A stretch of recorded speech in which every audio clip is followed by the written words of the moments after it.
What's the common mistake you see that most founders make when it comes to PR, probably in the first 24 months? Yeah, it's difficult because, once you raise a big round or any kind of round, then... Meet Nick Freer, founding director of the Freer Consultancy and one of Scotland's leading strategic PR advisors. With decades of experience advising FTSE 100s, global corporates, and high-growth startups on major transactions, Nick brings unmatched expertise in communications, funding, and brand positioning. He also writes for The Scotsman and is deeply embedded in the UK tech and entrepreneurial ecosystem. You've handled some huge deal and announcements, and what's one high-stake PR moment you can take us inside? That's a great question, and there's probably a few things. Go back to London, I worked on the... With AI and the rapid growth that is happening all over the world, where do you see Scotland, our ecosystem right now? Where do you think it's heading to in the next 5 years? Yeah, it's another one, Coyote, where, there are lots of things going on at the moment, and there's lots of heralding and championing of that by the private sector, by the public sector. One thing you will have seen recently is CoreWeave and Data Vita in Glasgow announced plans, 1.5 billion investment to build data centres here, which is a great thing. I guess we just need to see lots more things like that happening, and the universities,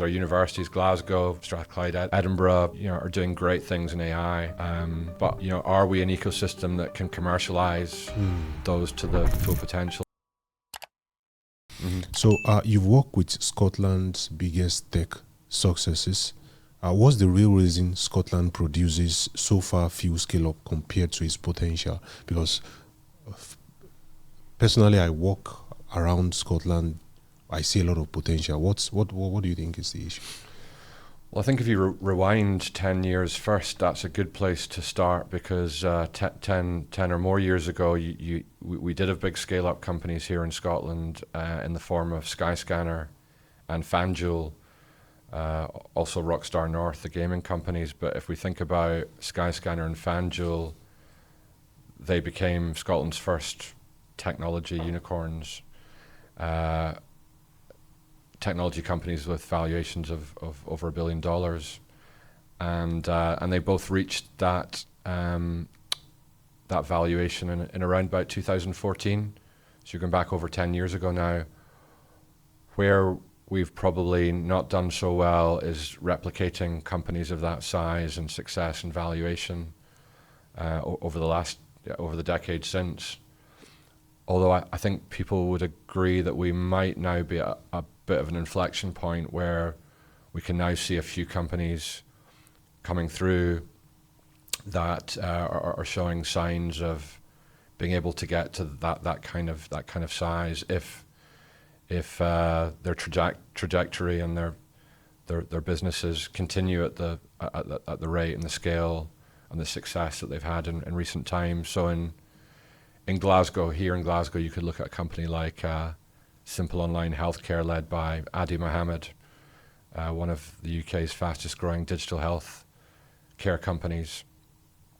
And they doubled revenue or tripled revenue last year. They're on to double it again, at least this year.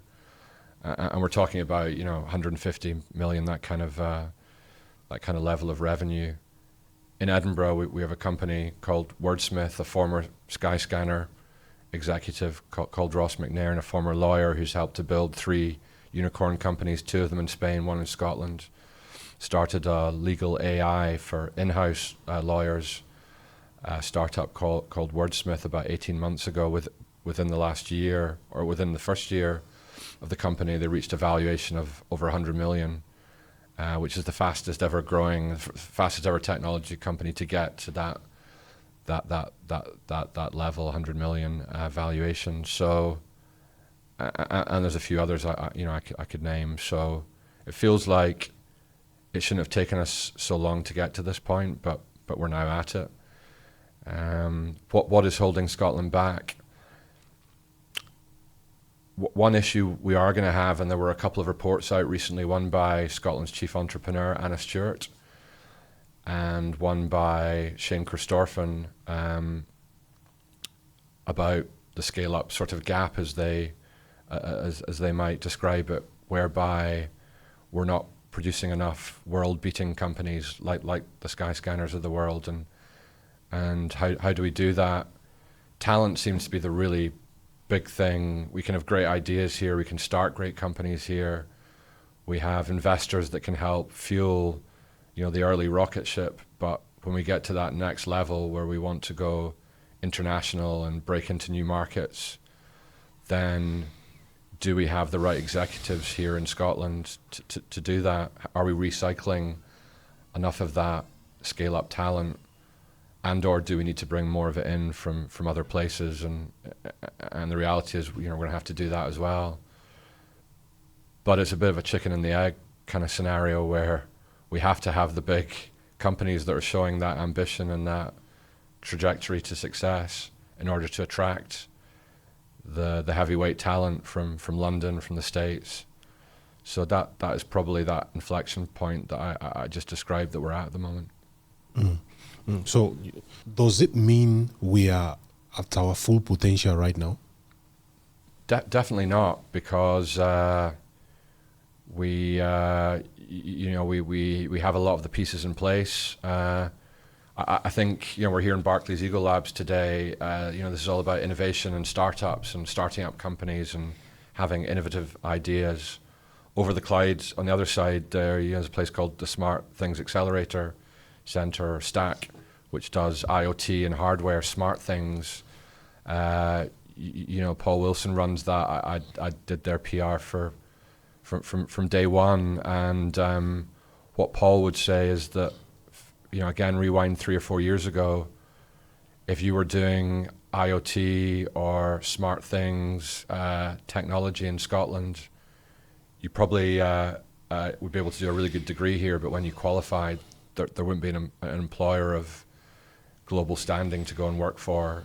You'd have to go and work for, like Dyson in London or Europe, or BlackBerry in Canada, like Paul Wilson did back in the day. So the idea there is that if we can build the infrastructure through accelerators and physical hubs and mentors and ecosystem builders, that we can help to foster an environment, a foundation on which we can realistically grow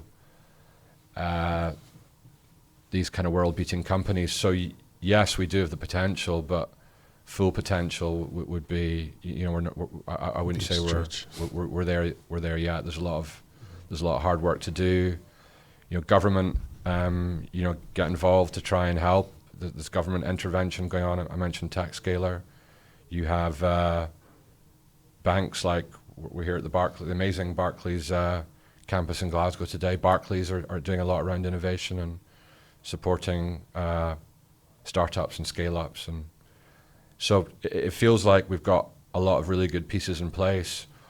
One criticism Scotland does get, I think, from within rather than out with, is that things can be quite fragmented here. We have so many different support groups and organizations and there's quite a lot of overlap between some of them, and it feels like maybe if we could unify more of that, bring more of that under one tent, so that we're all pointed in the right direction, rather than having lots of smaller organizations going in different directions. And I think there's a lot of work going on behind the scenes on that at this point in time. Mm-hmm. You've said in the past that ambition is one of the missing ingredients. What does lack of ambition, what does it look like for a founder? Yeah, I think it's that old adage of, these days, if you're going to start a technology company, a software company, a hardware company, you need to be thinking about going global from day one. We've all heard that sort of saying, that adage. But it's true. In Scotland, we've got we're a small nation. We've got a very small domestic market to sell into. I was telling you about one of my brothers who's got a health tech company, and he's successfully sold into NHS Scotland his software, and that's great. But to become a truly scalable technology company, then his company needs to find, it's called Infix support, they need to find global markets, and earlier this year, he made some real inroads into the Middle East, where they have much larger. If you think about Europe, I think Germany is the largest healthcare market in Europe, and then UK is probably not far behind. You've got the States, obviously, and Middle East is huge. So you really need to be thinking about how do we get into those markets, and do we have the right type of product? Do we have the right type of channels? Do we have the right contacts? How can we leverage all of this to get our product essentially in front of the right people in the right places? And that's definitely part of the journey. On your point, Cody, on ambition, I think I mentioned the story which I've written about for the Scotsman tomorrow, about Gareth Williams at Skyscanner. So long before Skyscanner was valued at its $1 billion valuation, he said quite openly around meetups, tech meetups and round tables, and to the media even, that he wanted Skyscanner to be the first $1 billion tech company, and that was his ambition. I definitely see a few more founders around these days that have got that kind of ambition. But I think what people might say about Scotland is that sometimes, there's that saying about hiding a light under the bushel, and we're not always as good at coming out and being really confident and having that real belief, which you really need, because if you can't sell your product, you can't sell your innovation, you can't sell your idea and your vision, your roadmap, your blueprint. If you can't sell that to customers, to investors, in these global markets, if you go to Silicon Valley, and quite recently there's been a number of Scottish programs and trips to Silicon Valley and Singapore, and some of these real bridgehead tech hubs into North America and Asia, and what any of those founders will tell you that have come back from those trips, if they didn't know it before, was that the bar is really high, and in terms of what customers and investors expect of technology companies, and we've got to come up to that level, and if we don't, we're never going to. Ambition to, it's integral to that. Just a follow-up or a side note, I do notice that I'm going to be posing it as a question. Founders in Scotland, most that I've talked to on the podcast and outside of podcast, are usually, I don't want to use the word lack ambition, but people are usually very, very conservative. They don't like talking about money. They don't, want to come across as probably egoistic. Do you think it's something that is cultural?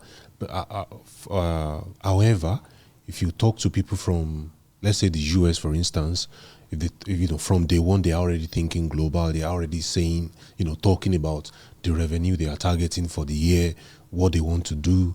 But I find it here, I'm just, from my own observation, which I just want to know if it is the right thing. Maybe I'm not seeing it right. People don't seem to want to, people just want to do the good work. And I find that it's important for you, it's my belief is that you need to do a good work, and you also need to do the good work of letting people know about what you are doing, and try to be, let me use the word ambitious. And I find that people in Scotland tend to be very, very conservative. They want to do extremely good work, but they don't want the rest of the things. Is it something, is the observation, is it right? Yeah, I've heard a lot of conversation around this area, and there are lots of people who believe that it is a cultural thing, that you're quite modest as Scots or people in Scotland, that's the culture, that we're quite humble and we're not forthright enough. We don't ask enough for what we actually want, and when we do ask for help or for investment, for support, we're maybe sort of feeling that we're not very confident in that process. And when we go to other parts of the world, I've mentioned California and Asia, we find that you have to ask, and people want you to ask. That's the thing, they want you to ask. And actually, if you're looking for £500,000 or 100,000 or 250, whatever, a million, and you go to the States, they'll be asking you, why aren't you looking for a lot more than that? What's a million is that really going to make a difference? And so you should be looking for 5 million. And okay, we probably have a cheaper cost base here against vis-a-vis Silicon Valley, but yeah, I think that's a thing that we're starting to learn as an entrepreneurial ecosystem, as a entrepreneurial community, is that we have to up the stakes in everything that we do. And it's great to go away and build a product for a year and stay in stealth mode and not really monk mode. Sit in a room with your CTO, or you might be the CTO building your product. But and that's great. And if you end up with a super product at the end of that year or 2 years or whatever, but these days alongside that, you've got to be out. You've got to be raising your profile. I know, Coyote, you work with startups and scale-ups, helping them with content, including video. And where I fit in is around the media. How can I help companies, whether they're startups or scale-ups or global companies or just beginning life? How can I help them secure the kind of media coverage that's going to help with the next part of their journey, which might be just letting people know that they're around and they exist. It might be for employer brand purposes because they need to hire a couple of people, and we know it's super competitive out there. It might be because they're a little bit further down the line and they need to raise some money, and they might know some angel investors around Glasgow or Edinburgh or Aberdeen, Dundee, wherever it is, but they want to get that out wider. And we'll perhaps come on to this, but what the media gives you is it gives you third-party endorsement. I guess, what do I mean by that? Well, everyone is in LinkedIn 24/7 these days, and telling you about who they are and what they do, and how great everything is and how great their company is, and that's all really good, but that comes from the company itself, doesn't it? And so whereas the media, particularly the higher up the food chain you go in the media, the more it gets to like tier 1 media, so national publications, newspapers, broadcast media, if they're going to cover a company, then they will do their homework in that company, and they'll do some diligence, and they'll kick the wheels a bit, and they'll make sure that it's a bona fide company that's got good revenue, or showing signs of making good revenue, or starting to do that. It's growing, it's building a team, it's got a product that it sells to people, and that then becomes really important to have that third-party endorsement, because when, for example, an investor is looking at that company to potentially invest in it, then of course it will be in regular contact with the company, with the leadership team, with the CFO, to find out about the financials and the operating activity of the company. But when they also see that, like the Herald or the BBC or the Financial Times, even if it's a a later stage company, has been covered by that publication and they've written about them, and they've then that's going to give them extra confidence that this is a company that has got the right kind of profile. It's a company that they're going to feel more comfortable investing in. That's cool. Yeah, so you've advised Skyscanner, FanDuel, BetDex, Wordsmith AI. What do you think separates companies that break out from those that stalls and never move out? Yeah, I mean, one common thing would definitely be the founding team, the founder or the founding team. You know, how switched on they are, what level of drive and ambition. We've talked about ambition. What level of ambition do they have? At some point, you're going to have to do it the first time around, but certainly for the people that start doing it the second time around or the third time around, they know the ropes. They have contacts, you know, across the country, across the world. They have investors on speed dial, and they know the media. First time around, if it's your first company, if you're a first time founder, then you know it can be more difficult. So in that case, it's probably around bringing in really good people to help you, you know, help you really take off and move into that rapid growth trajectory. And you're going to need the right people. You might need the right advisors. And in Scotland, it might be finding a C-suite executive who's helped to build a scale up before, that can help you match your roadmap, your product roadmap with your you know what they've seen before, because you know they've been around the block and you haven't, and they'll be able to identify the pitfalls and the bear traps that are inevitably going to come up when you're a startup,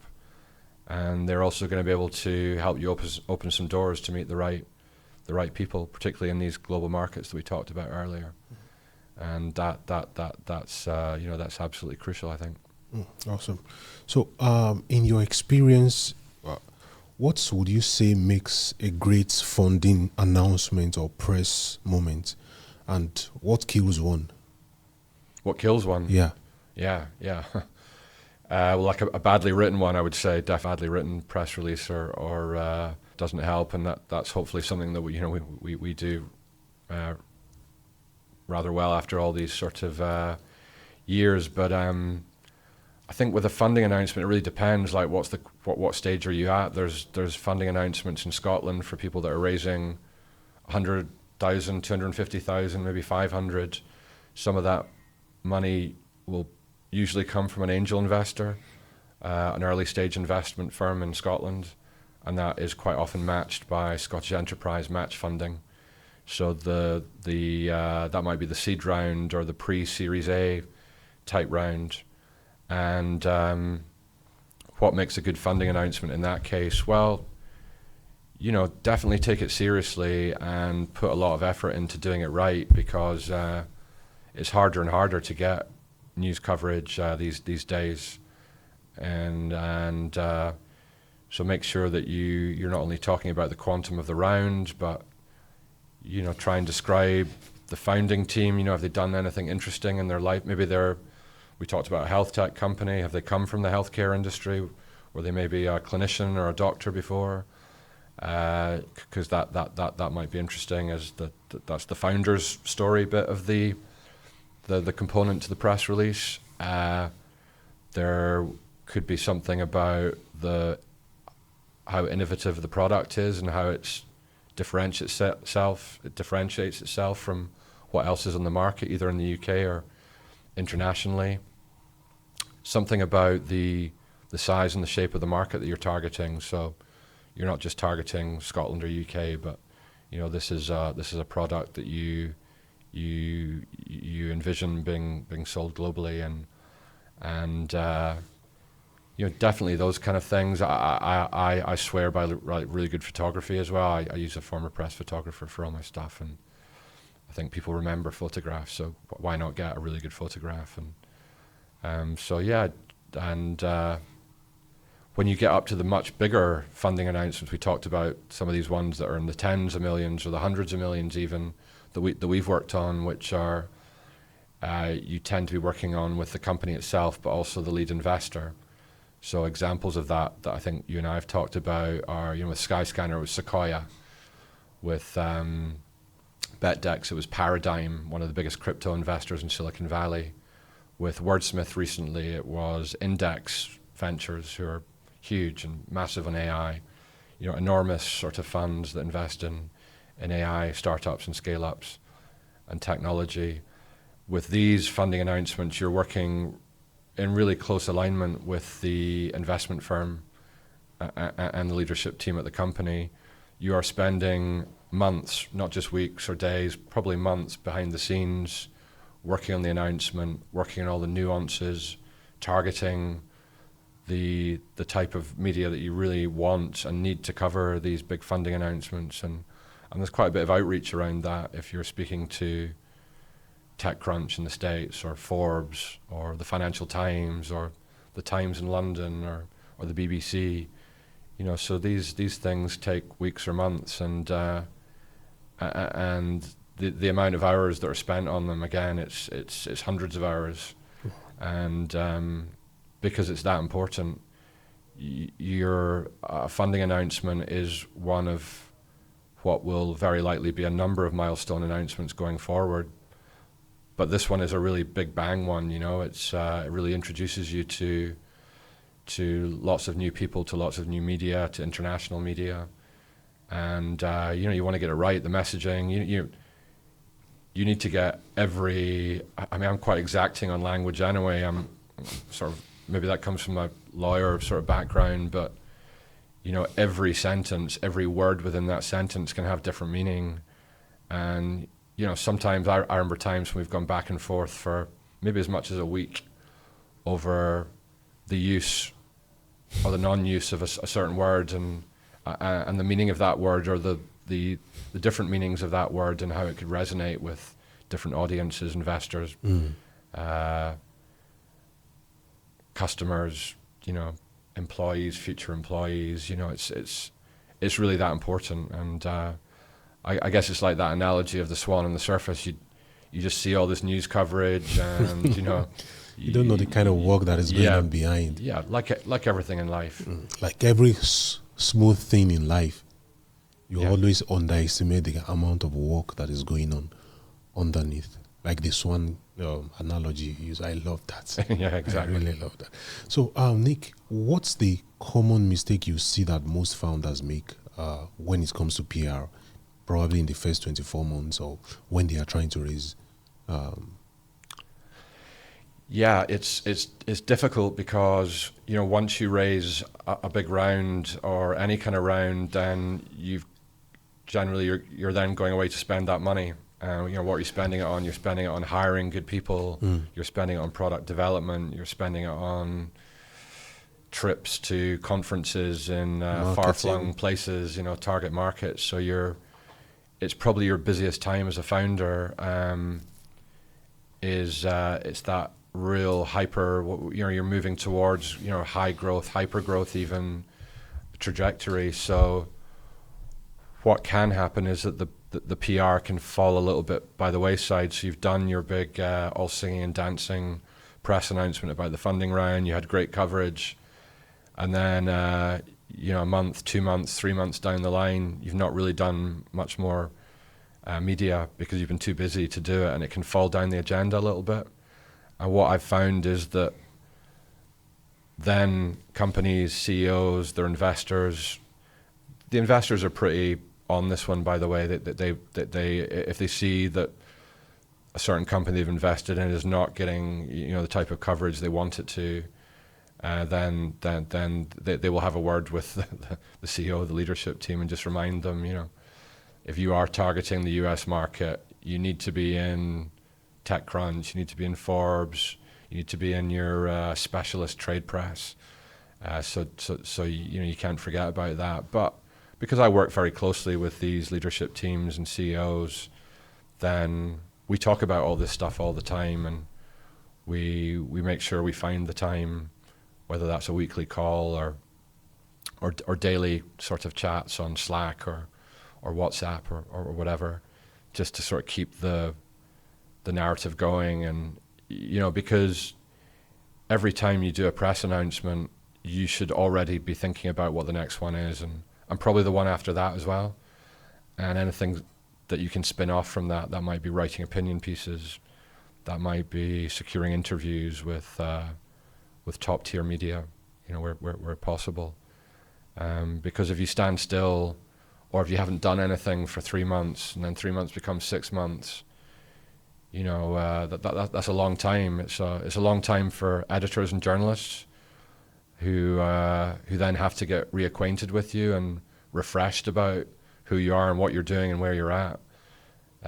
So I think if you're a early stage startup company, you might not need to do everything PR every month. You might not have enough news to resonate for the media every month. But I think a good rule of thumb is on a quarterly basis, you should be trying to get something out there. And if you don't have news to update on every quarter, then it doesn't sound like you're probably making that much progress anyway, right? If you're a much faster growing, much bigger scale up company, then you've got to be on it every week, and you've got to be securing press coverage every month, and not just one piece, but if it's a really good piece, if it's an interview with the FT, then that's great. That would be great for a month. But you've got to be speaking to your key media, your key journalists, your key editors, keeping up with them. Even when there isn't any news to report, you could be asking them for a coffee or engaging with them by email or asking them if you can help them out with any of the features they might have that are up and coming. And that kind of gets on to something that we may have talked about before KOD as well, which was the sort of the comms function that you really need to have in place as well, which is if you're using an external advisor like us, like me, our agency, then the comms group that you really need to drive that is the CEO, the CMO, the head of marketing. At the very least, that those three components have to be, because if a CEO ever starts to fall away from the PR, or if the marketing team become too much of a buffer so that things become lost in translation, then that's something I've seen 1,000 times, and it generally ends, if not badly, then not to the advantage of the company. The CEO has to remain engaged in the PR function, because if you think about it, if you're an editor or a journalist, you want to speak to the CEO, you want to know what the CEO is thinking, and sometimes things can get lost in translation within a company, within the marketing function, within the PR function, particularly as it's growing really quickly. So the companies that I know that have done best at PR are the ones where the CEO is always retained. That doesn't mean they have to join every call, they have to respond to every Slack message, but they have to have an oversight of what's going on, and they need to dip in at the right point.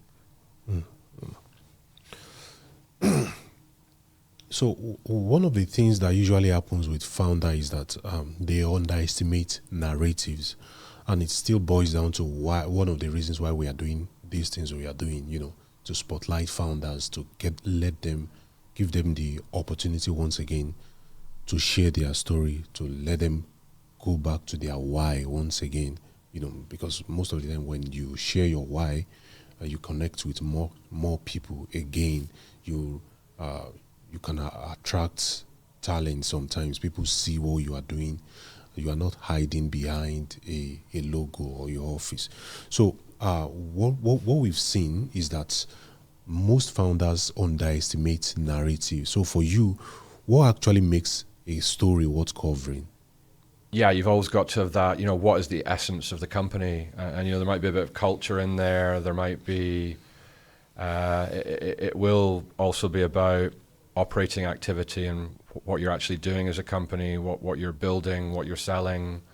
You can't ever get away from that. But to give you another Skyscanner analogy, when I started working with the CEO Gareth Williams back in, I guess it's like 2011, 2012. So a couple of years before they raised a big check from Silicon Valley that took them to 800 million valuation. When I used to meet journalists and editors with Gareth in Edinburgh and then in London, as we moved up the food chain in terms of the media. People would ask him about the company and what was going on at the moment, what were some interesting metrics.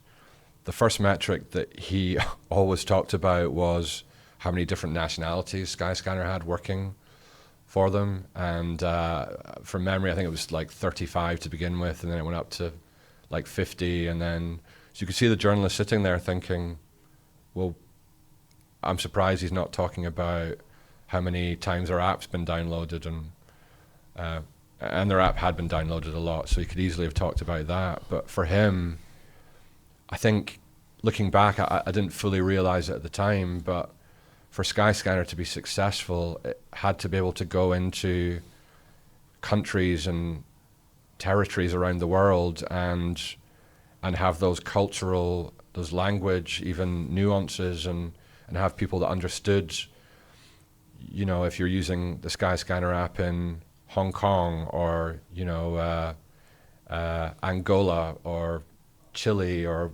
wherever it was, you know, there might be some nuances to and because, you know, that was, with Skyscanner being headquartered in Edinburgh, it did open a Glasgow office.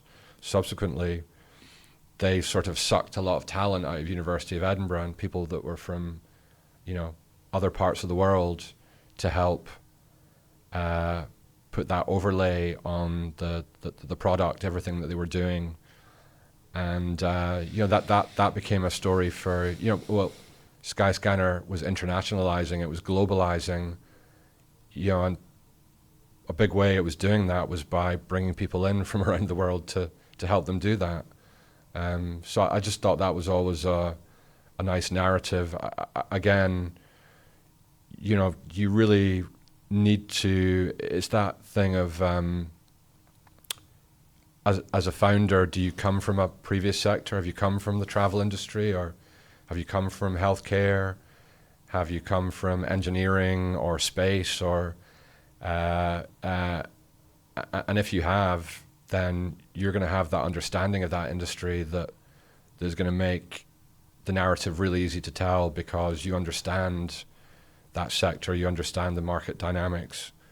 If you're a tech founder that's starting in a sector that hasn't had that sector experience, then I do sometimes wonder, you know, how are you ever going to really be able to answer the questions and suddenly become an expert on an industry that you didn't really know too much about.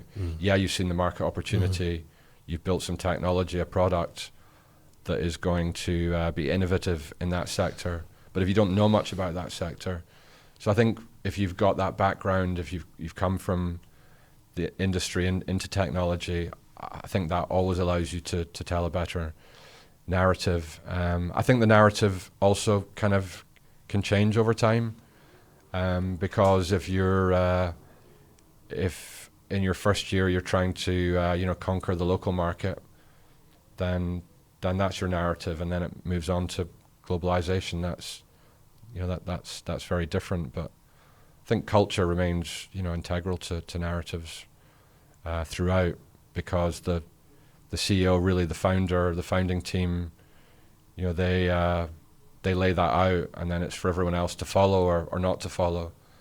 So the narrative isn't just for the outside world, of course, it's for the people that work for you too, work with you. Nick, as a Scotsman columnist, before you decide a company or a founder is worthy of a column, what are the criteria that they must meet? Yeah, that's a good question, and I probably fall down a little bit on this one, because as a guest contributor, I'm not a journalist. A lot of people think I'm a journalist or I'm a former journalist. I'm not. I'm a former lawyer who got into PR, but I've spent over 30 years writing, you know, writing press releases, writing opinion pieces, writing briefing notes, you know, and getting language exactly right. So 10 years doing stock exchange announcements for FTSE 100 companies. You know, language, like I said earlier, has to be on the mark, you know, because different words can have different meanings. And what did I say? I said columnist. Is the that columnist, yeah. Yeah. So I'm an outside columnist. Yeah, so that's what I said. And I'm not paid. I think the Scotsman would pay me for it, but they, but maybe I should have got them to pay me, but they don't, and that means I feel like I've got a bit more independence that kind of way.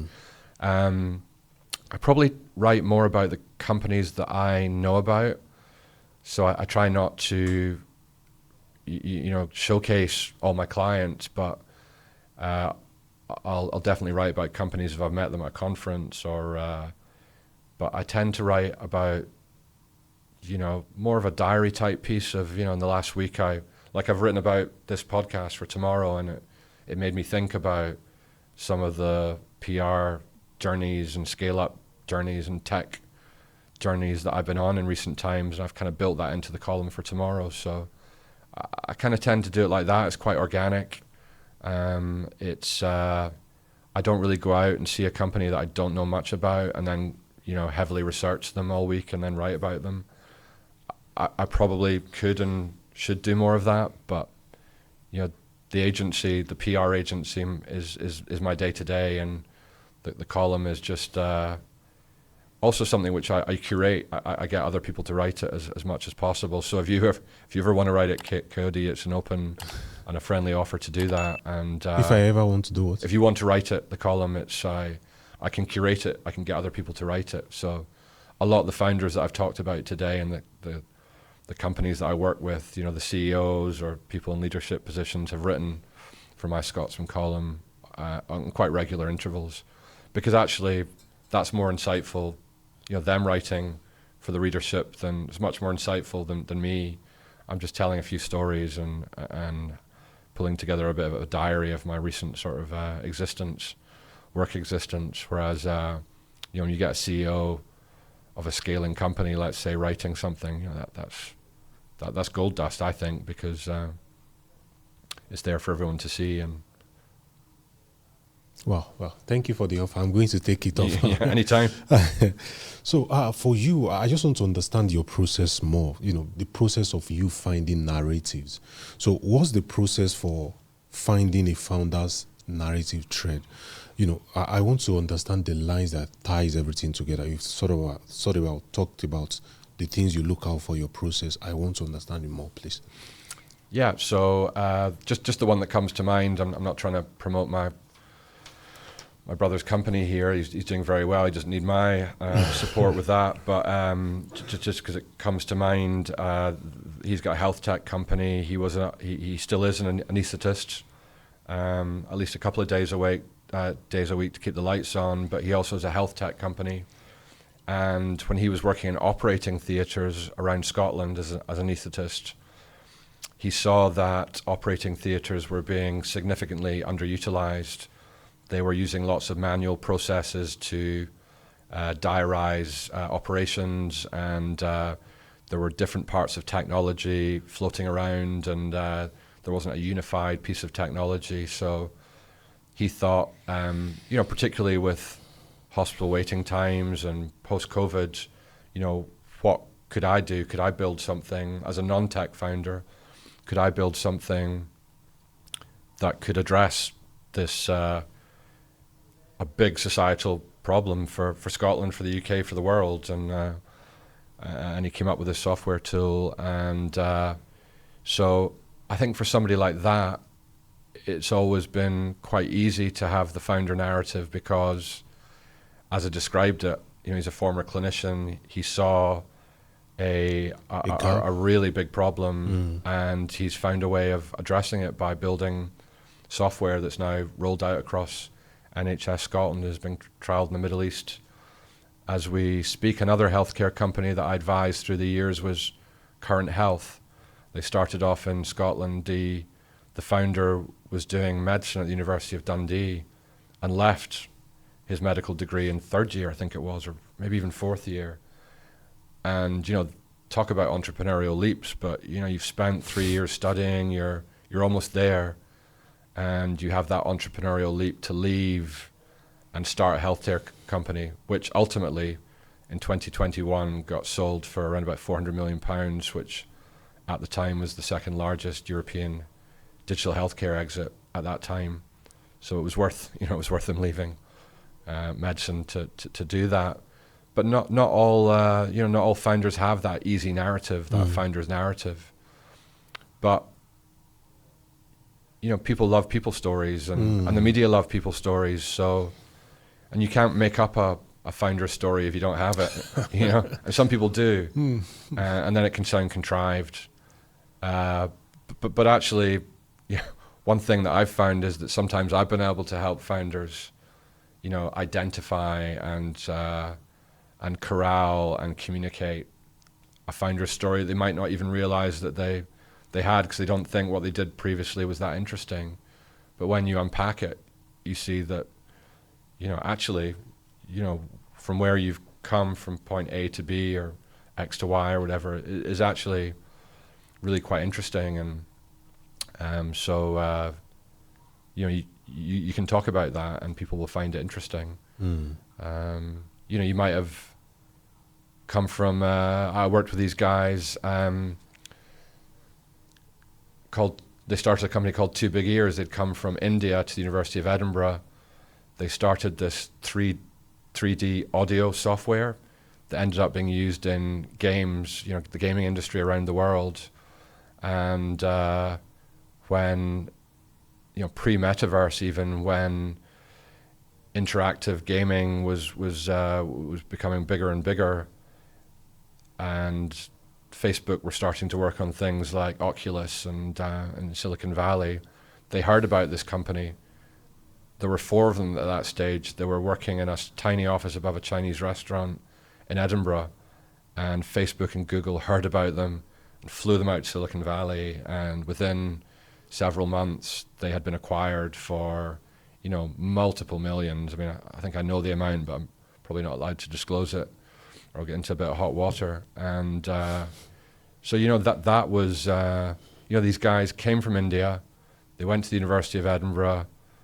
They were doing a project. It might even been a pet project on the side to work with audio that would complement video in the gaming sector. And they came up with a bit of technology that ended up being better than anything anybody had managed to develop in Google or Facebook or so. Wow. These stories are incredible. So the reason they got their success, there were a few sort of things fell into place, but one thing was that the musician Björk, the Icelandic musician Björk, had again on the internet, on the web, had found something out about these guys, and she was working on an art exhibition in New York where she was involved in the curation and obviously the music, and she got them involved and I think the New York Times or the Washington Post or the Wall Street Journal ended up writing a story about this art exhibition in Björk,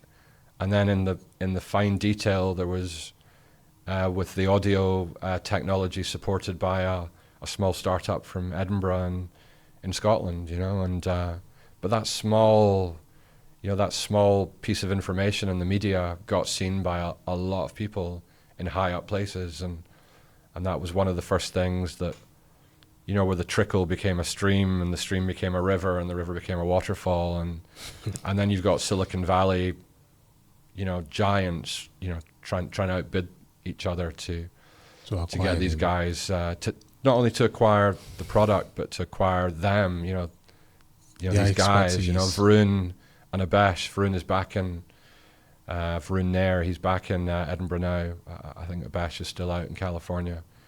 And they ended up working for Facebook for years and helping to develop, Oculus and some of their very top technology. And it's so there's great stories around in Scotland, and but then for other ones it's a little bit more boring. You were an engineering student and then you've started some technology to help regulate, temperature in a big sort of office building or something, and that founder story is not going to be quite as interesting. And then there's lots in between, but so it's one I think about a lot, and it's one that I generally with founders, if they've got an amazing story, it comes out, and there's not too much I have to do. I just have to make sure we're capturing that and communicating it, and so that people know about that. So, I want to know, is it that you have an amazing founder story or you don't have it? Or, because I've sat across different founders, and at the end of the session, I am, before the session begins, I would have done all of my research to see all of the things they've done. But during the session, I will find out that they don't even talk about 30% of what they do, like the amazing things they are doing. So I want to know from you, do you have a strategy or a process to help these founders be able to tell their founder stories better? Do you have a process? That's interesting, Coyote. I don't know if there's a formal process that I have. I don't have a questionnaire, that I send out to people. I guess I just sort of meet them, like somewhere like here at Barclays in Glasgow, or a coffee shop, or at Codebase, or wherever it is. Really, maybe I meet them for the first time, or I meet them at a conference, and you know what it's like. You just talk to somebody, and you, as people, we want to find out a little bit about who we are, where we're from, what we do, where we live, that kind of thing, and then it gets on to the business side of things, and I think we're all curious. You and I in our professions have to be curious. So I'm not an overly curious person, but I need to know certain things, and I probably know by osmosis. I probably know the type of questions that I need to get the information for, to work out whether I can work with somebody, or how to write a press release for them, or how to help them write an opinion piece. But I think the other thing, you asked about founders' narratives and founder stories. Maybe we don't have that amazing, Bollywood to Hollywood. I called the guys from India, because Varun had worked in the Bollywood industry in Mumbai. Okay, and Hollywood's not actually in Silicon Valley, but it's got a nice sound to it, right? Yeah. But I think one of the papers wrote it up that way as well, was Bollywood to Hollywood. I might have helped them steer that one. But if you've a real passion for what you're doing, and you really understand what's going on in the marketplace, I think that can be really attractive as a founder's narrative, that your apples, you know everything that's going on. You've read that recent piece in Forbes, and you were at that conference out in South Korea, or Austin, Texas, or wherever it was, and you're just on the ball. You know your stuff. You're passionate about what you're doing. You've got belief, and then you don't have to have that story about that's exotic or really colorful about what you did before, and like a really sexy story about how you became a founder. And as founders, we all want to have that, but generally, I think in most cases we probably don't have that. Yeah. But I think the entrepreneurial leap bit, and it's an overused term, right? But the entrepreneurial leap bit is interesting as well, because generally we've taken a big chance to deviate from the norm. I don't know. I know you were in Dubai before you moved to Scotland, but I don't know if you've always been in marketing. But for me, I did law, and then I couldn't find a lot of opportunities at that time to break into the legal sector. I was probably too young to actually be sophisticated enough to do it in the way that I should have done it. So but anyway, I took another road, and that was down to London to do PR, and I worked for a firm there for 10 years, and then I just became a PR person. That's kind of I guess what people might describe me as, and that's but for me it's about much more than just being a PR person. I'm an advisor. I help founders, particularly in the earlier days. I help them by asking the right questions, and by bringing the experience that I've got from working with fast growth companies for years. I'm able to sort of give them some advice on their positioning and their profile, And so I think of myself as an advisor that works in the media and the corporate world, and don't actually like the term PR so much, because it means lots of different things to different people. Yeah. Plus, probably the fact that it is, so the word has been so commoditized now, maybe, because if you hear PR, you just say, okay, PR, but sitting across you now, I know, you're one of the biggest in Scotland doing this, and you have translated, or you have, moved to just PR to actually advising founders, teasing out the founder-led stories. So for what we are doing right now, and part of what we do is founder leverage stories, founder leverage system, where we help founders create their own narrative and put in digital media, because one of the things we found is people connect more with people, and for most people, it doesn't have to be Bollywood to Hollywood. It could be something as, like you mentioned, something as simple as taking the entrepreneurial leap, something as simple as you working as an anesthetician and noticing a gap, and instead of just sitting down and complaining about it, saying the government is not doing anything, and saying, okay, I think this is an opportunity, and going after it. That could be, that's one founder narrative, and that's sort of what we apart from this podcast, those are the kind of things we do.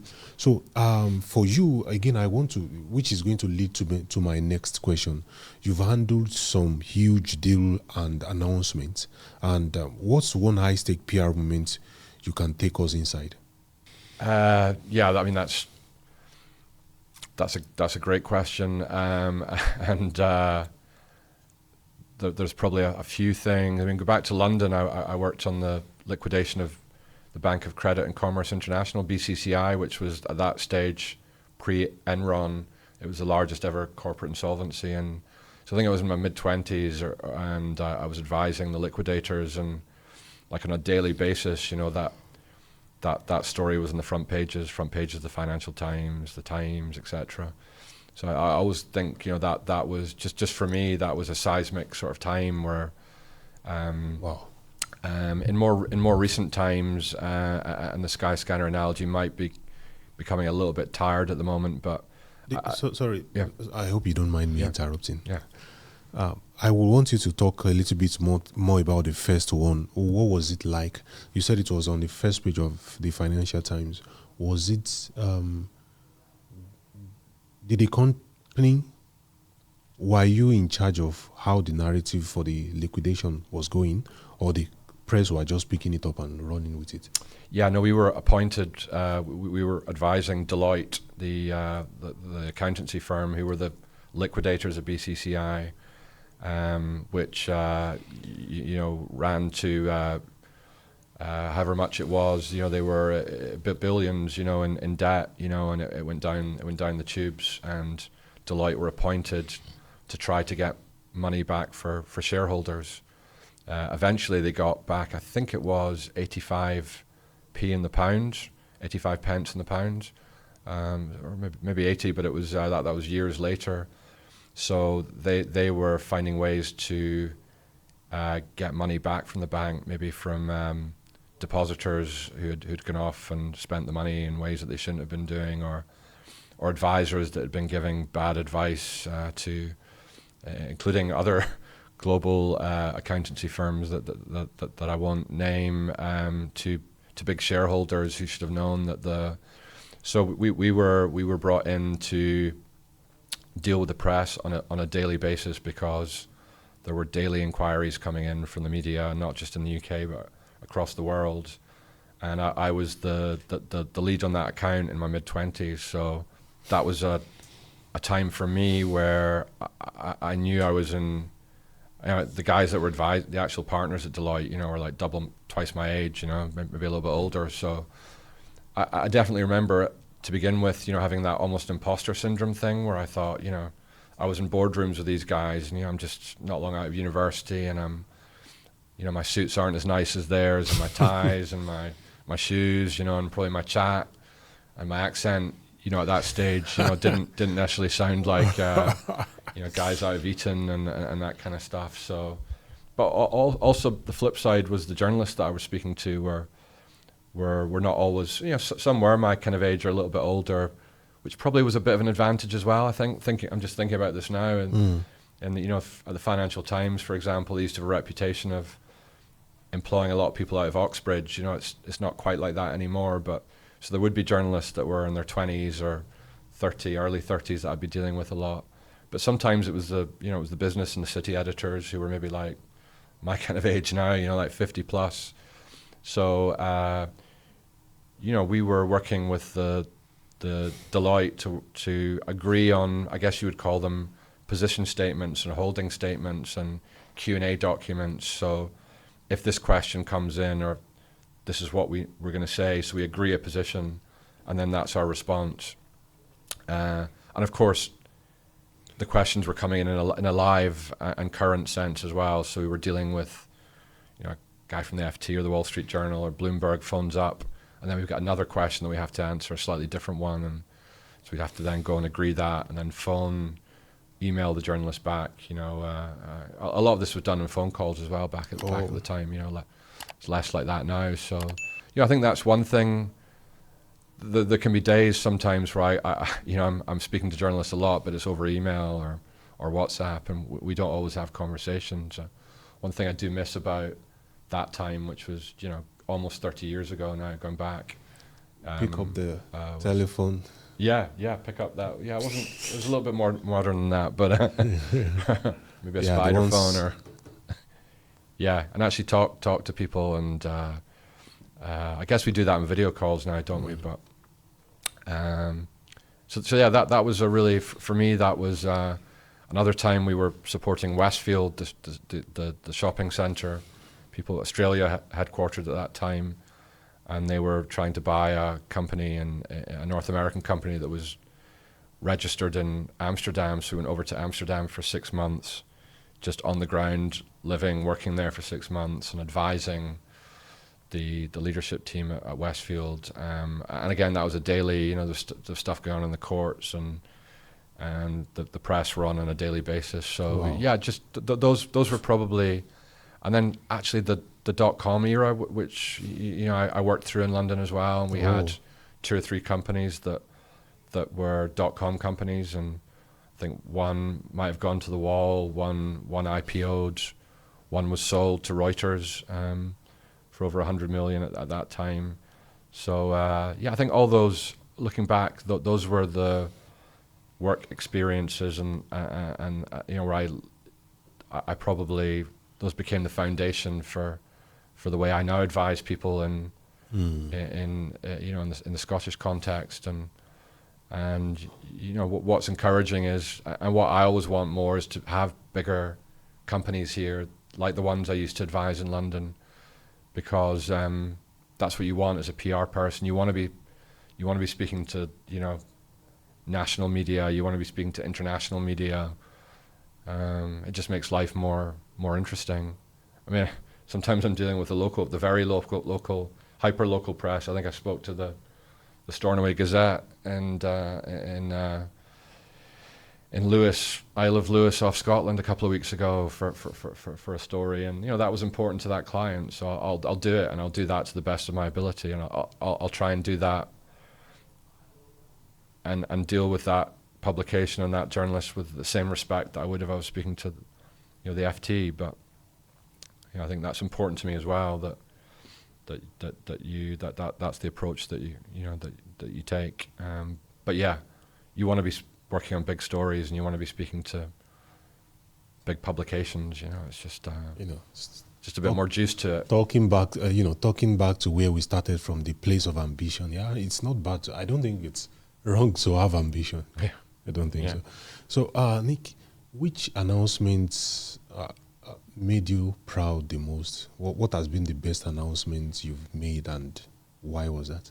Yeah, I mean that's a super hard one, Coyote, because we're putting out press announcements for clients on a a daily basis, sometimes more than one press announcement in a day. So, I almost feel like a news agency, that we're a news agency that are distributing news to publications. And in fact, a lot of them do copy and paste and syndicate the news that I send out, if it's well written in particular, they don't need to edit it too much. And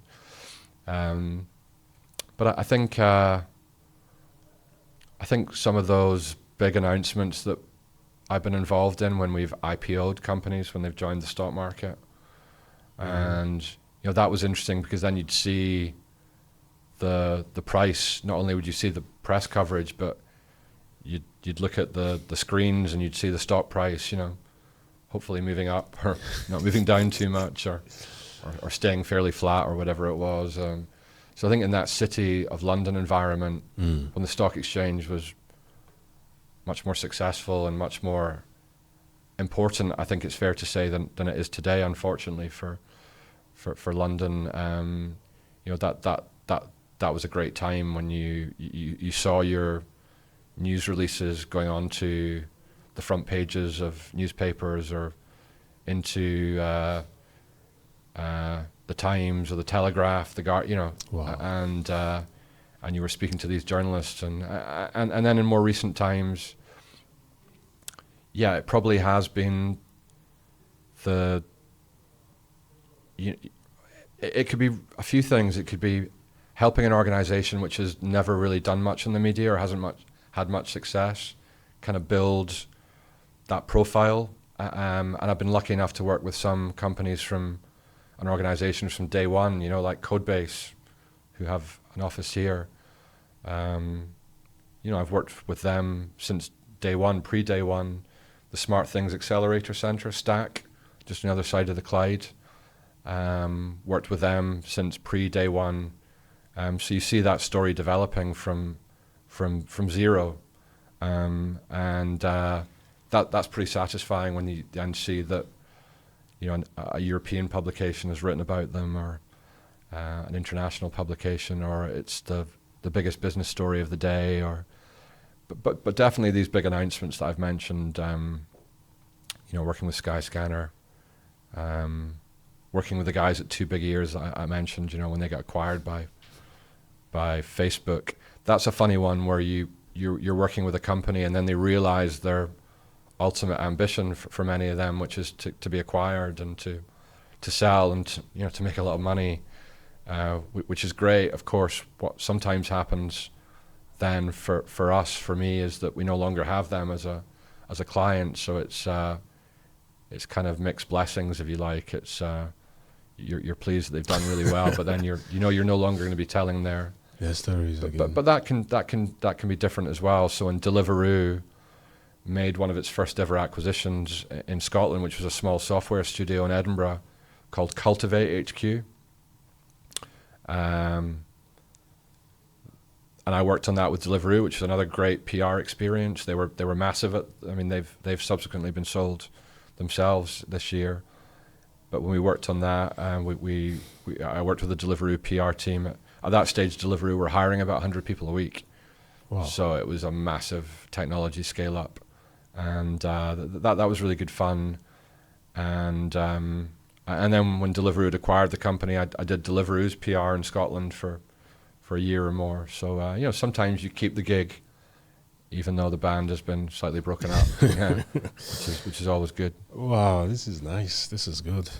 So with AI and the rapid growth that is happening all over the world, where do you see Scotland, our ecosystem right now? Where do you think it's heading to in the next 5 years? Yeah, it's another one, Coyote, where there are lots of things going on at the moment, and there's lots of heralding and championing of that by the private sector, by the public sector.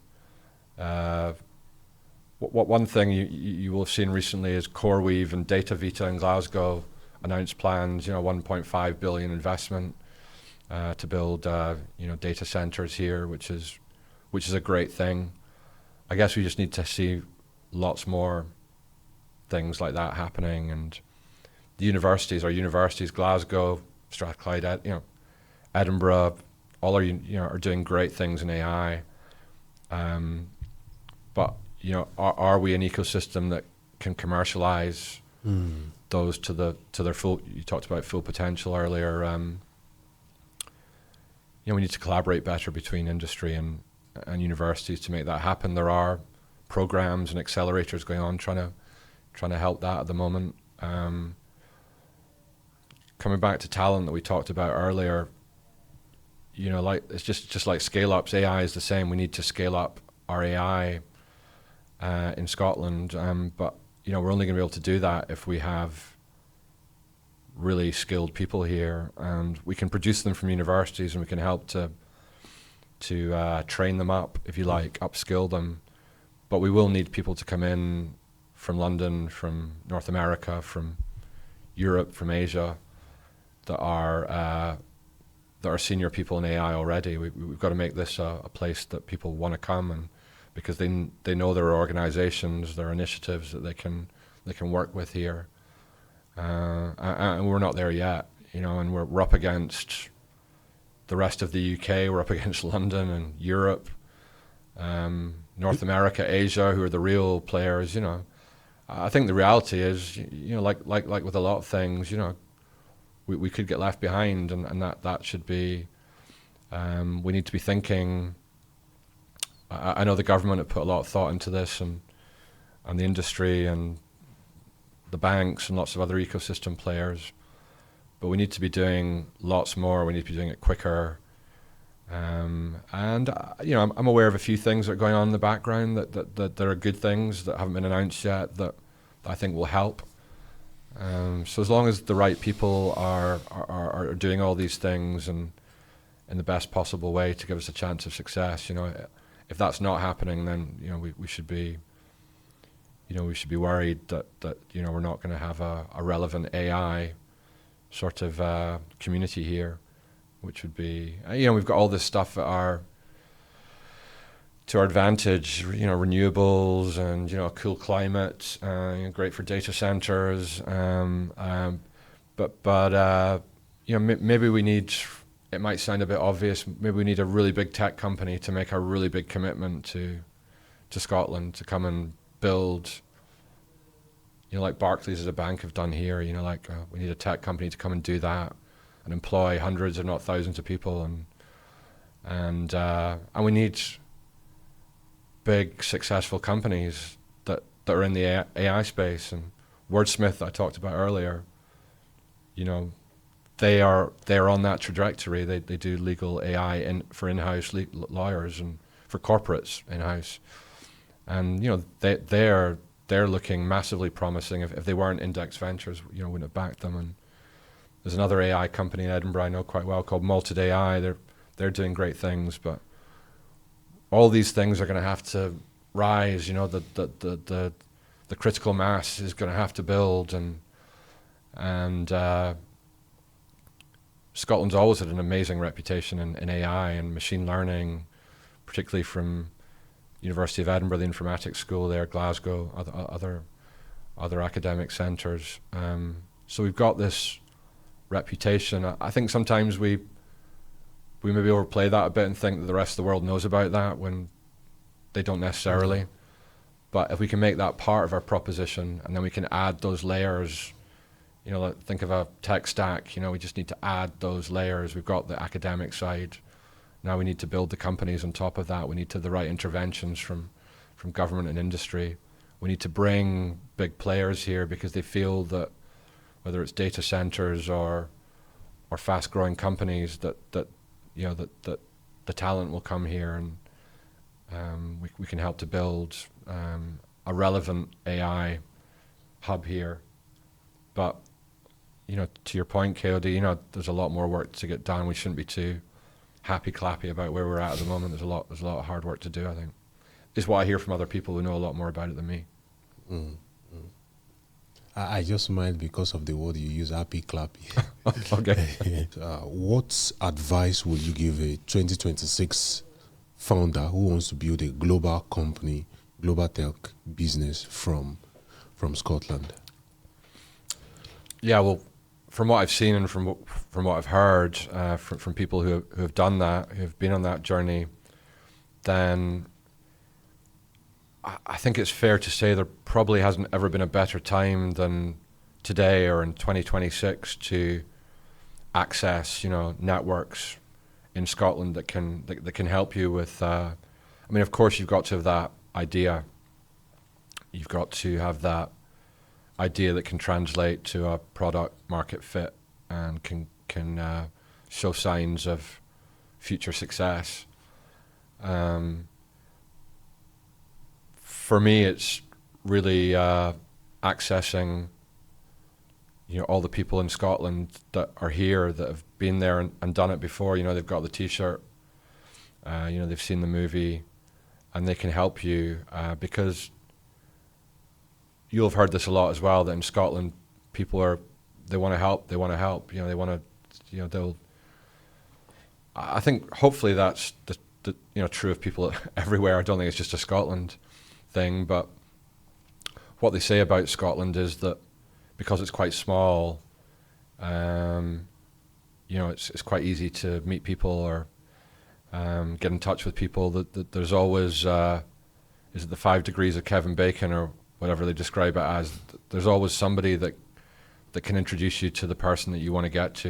And it's probably only one connection. Yeah. If that in Scotland, you can probably just go to them direct these days on LinkedIn, can't you, and shoot them a message. And I think that's really important, to surround yourself with other founder talent, to hang out with other founders, to not just sit in a room and build your product for a year and not go outside and not see the light of day. I think you've got to find that time to be learning from other founders, and how did they do this, how did they do that, what organizations actually were instrumental in helping them get to the next step, and what organizations actually weren't that helpful. When's a good time to start speaking to investors and angels in Scotland, or is it too early today or next week or next month, or what kind of roadmap do we need to have? What should be on that roadmap? If you're talking about 2026, then by the start of 2027, where do we want to have got to? And that's the vision that we talked about today, that I've written about for the Scotsman tomorrow. You can have the ambition. Everybody can have the ambition to do something, but you also need that vision of how you're gonna get there, and what that point in the future is that you want to get to, and then how'd you get there, and the chances that you're gonna be able to sit in a room and get there on your own, even with a small team of people, I think is going to be really difficult. You've got to go out, and if there's a chance to, maybe your product is way too early to be selling into Europe or North America or Asia, but if you get a chance to go there, there's all these trips now that people organize, and TechScaler, and I've just done a couple, there's lots of others. Then go on them. Don't feel like, well, I don't have enough to offer to investors or to potential partners or customers that I meet out in San Francisco or Singapore or Berlin or London or wherever it is. Just get out there, like if you've got an idea and you've got a vision and you know where you want to get to, then just spend as much time as you can with people that might be able to keep those connections going and keep joining those dots for you, and give you some of that advice that's going to mean that maybe you don't spend a month going down a wormhole on something that you end up realizing, oh, that wasn't the right road to go down. We screwed that up, because you've had some advice along the way to help you make. And look, I say to help make the right decision. You're going to make we all make ongoing. We don't always make the right decisions in business, and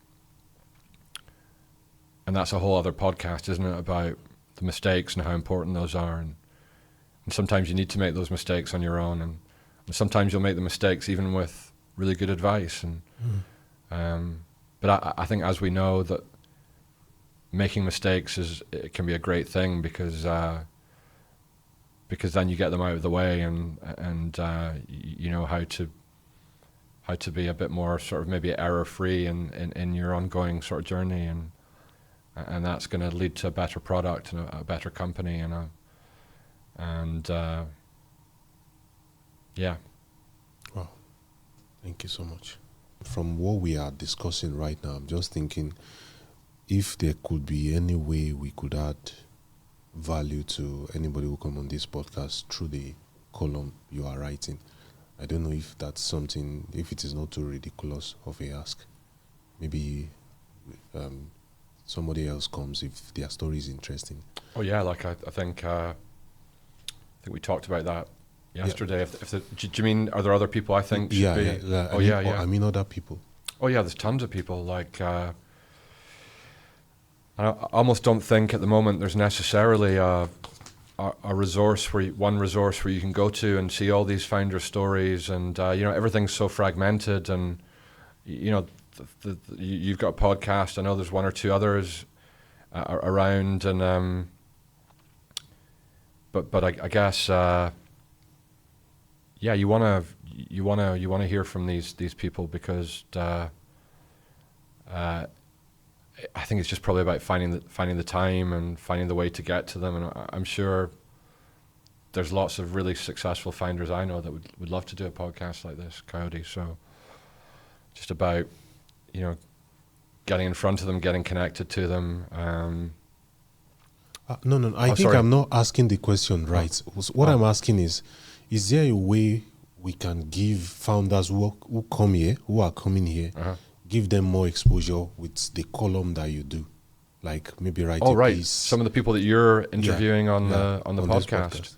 Yeah, I'd be happy to look at. Or what would be the criteria? So okay. I find. Yeah, well, it's in the business section of the Scotsman, so it has to touch on business in some way, you know. Yeah. Which presumably it would do. But the thing with a column is that sometimes people write it and they just write it too much about themselves and their company, and it just becomes too salesy and advertorial. What you've really got to do is, if you think about a column, at the bottom of the column it's going to have your name and your role and your organization. So you've already got good advert there, right? Where people fall down on columns and opinions, in my opinion, is that they write too much about their own organization and themselves, and that doesn't, I don't think, it doesn't read so well for the readership. I think if you can talk a little bit about your company and yourself within a column, but keep it to a minimum, you know, and maybe try and think of an interesting way to start off. Like I did a podcast last week. I mean, I think I've not started my piece off for tomorrow with that, but it's in paragraph 2 or 3 or something. You know, think of something that's happened quite recently that might be interesting. I've just been on a podcast where Coyote on the Growth Blueprint podcast was asking me about scale-up companies and founder stories, and that got me to thinking about, you know, X, Y, and Z, and then you write about X, Y, and Z, and then so you can kind of zoom in and zoom out. I think an opinion piece is good. So there might be a big global story that's just broken, you know, from Silicon Valley or New York, you know, somewhere in the States about technology. So it's been all over the headlines. So that's a good place to start, something that everybody is aware of, and people have read about it. And then the skill can be bringing it back to perhaps the Scottish context. You know, well, how does that matter to Scotland? How does that matter to our community? It might not be obvious. So if you can find, so there was I think Digit, a tech news site, they had a big conference this week. So I wasn't able to go, unfortunately, but I think there were like 1,800 people there at the EICC in Edinburgh.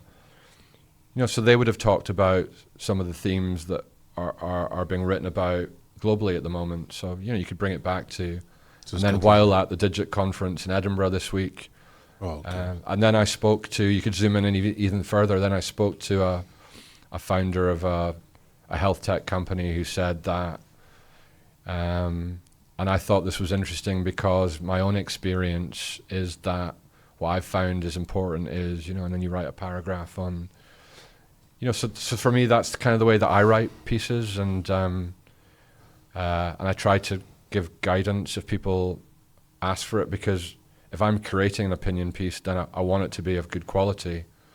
The worst thing that happens is I ask somebody to write something and then it comes in and I look at it, and I'm like, oh my God, I'm not weeping, but it's just not, sometimes it's just not good enough. Good enough, yeah. So I want to keep the quality up, because it's the Scotsman's product, right? Because it's an opinion, but it's my product too, because I'm placing it. When I write it myself, it's, I live and die by whether people think it's a good piece or not.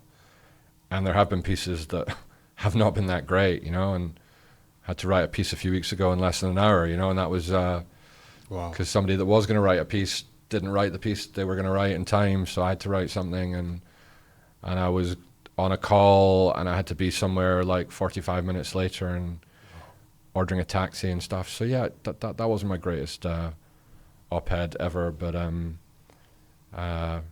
that's just my style of writing something, and that's so I will give advice to people. If you had somebody that was on the podcast that you thought, yeah, they'd be great to write about something, then no, I'm thinking of, let's say I interview somebody now, and his technology has just been licensed by Google.